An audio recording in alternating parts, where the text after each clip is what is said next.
مسئلہ جو ہے وہ ایک بات ذہن سے نکال دینی ہے، ہمارے مذہب میں بھی یہ ایک کیڑا شروع ہو گیا ہے،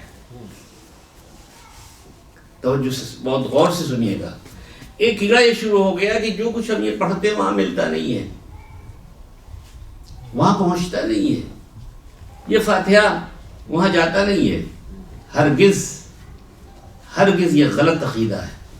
کبھی کسی کے ذہن میں یہ بات آنی نہیں چاہیے کہ ہم جو کچھ پڑھتے ہیں، فاتحہ پڑھتے ہیں، قرآن پڑھتے ہیں، صدقات دیتے ہیں، فرض کیجئے کہ مرنے والے کی طرف سے کسی یتیم کو کپڑا پہنا دیتے ہیں، اس کے لیے گھر میں پنکھا اور بجلی نہیں ہے، ریفریجریٹر نہیں ہے، ہم مومن کے ایصال ثواب کے لیے یہ سب کرتے ہیں، یہ نہیں پہنچتا ہے، ملتا ہے، پہنچتا ہے، احادیث کی روشنی میں ہے، قرآن کی روشنی میں ہے، معصومین کی روشنی میں ہے۔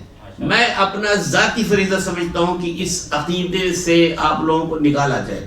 بات یہ ہے کہ اعمال کو خراب کرنے کے لیے جب ایسے عقیدے بیان کیے جائیں گے تو اس کا جواب دینا ضروری ہے، اور دلیل کیا ہے میں آپ کو بتا رہا ہوں۔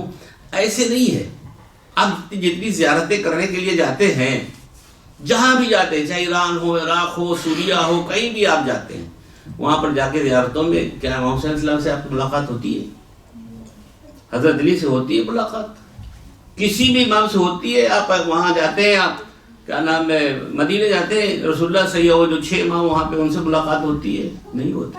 کیا دیکھتے ہیں آپ؟ روضہ دیکھتے ہیں، در و دیوار دیکھتے ہیں، زریق تک جاتے ہیں، زری تک چومتے ہیں، اور بعض لوگوں کو جب پتہ چلتا ہے کہ تہخانے میں بھی شاید قبر ہے تو وہاں بھی جا کر کے وہ آتے ہیں، لیکن اصل امام سے ملاقات نہیں ہوتی ہے، جس کا روضہ ہے یا جس کی زری ہے۔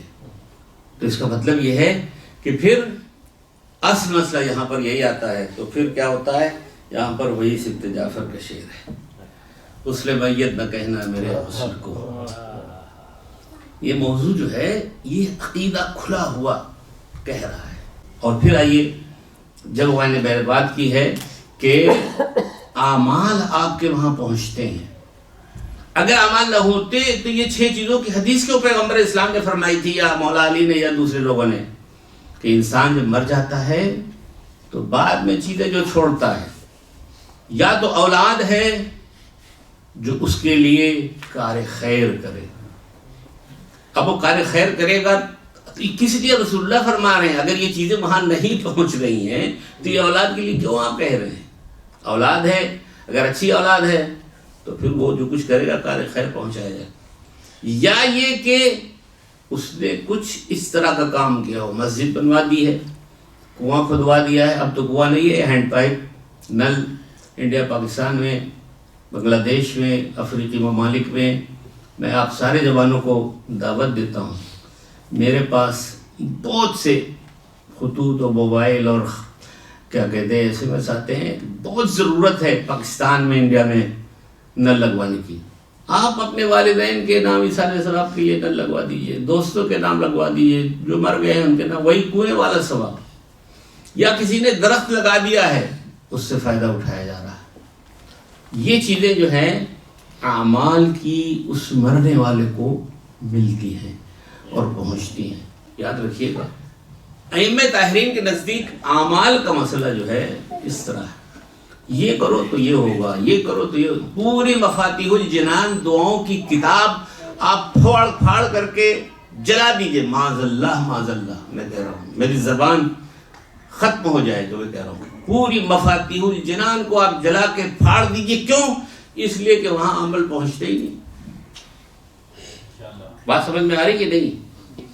کیوں؟ عباس قمی نے جو کتاب لکھی ہے، پہلا ہی ایڈیشن نجف اشرف کے اندر ہاتھ ہاتھ نکل گیا۔ آج آپ لوگوں کو بتاؤں کہ جتنی مفاتیح الجنان کتاب چھپی ہے، شاید کسی اور کی کتاب اتنی بار چھپی ہو اور اتنی زبانوں میں، اور آپ ہی لوگوں نے نارویجن زبان میں 2 مرتبہ ایڈیشن، سو پہلا ایڈیشن ختم ہو گیا، دوسرا ایڈیشن ہمیں چھاپنا پڑا۔ اتنی وہ بارگاہ خدا میں اور بارگاہ معصومین میں قبول ہے۔ یہ دعا پڑھو، یہ ظہر کی ہے، یہ عصر کی ہے، یہ رمضان کی دعائیں ہیں، یہ رجب کی دعائیں ہیں، یہ کاہے کے لیے بھائی؟ جب کوئی عمل ہمارا پہنچتے ہی نہیں تو ہم کس لیے اس کو پڑھیں؟ ضرورت ہی کیا ہے؟ شب قدر ہمیں اعمال قرآن کرنے کی کیا ضرورت ہے؟ قرآن ہی پڑھنے کی کیا ضرورت ہے جو ہمیں پہنچتے ہی نہیں؟ تو اس لیے آپ لوگوں کا عقیدہ کبھی یہ نہیں ہونا چاہیے کہ جو ہم بھیجتے ہیں ان کو نہیں ملتا ہے.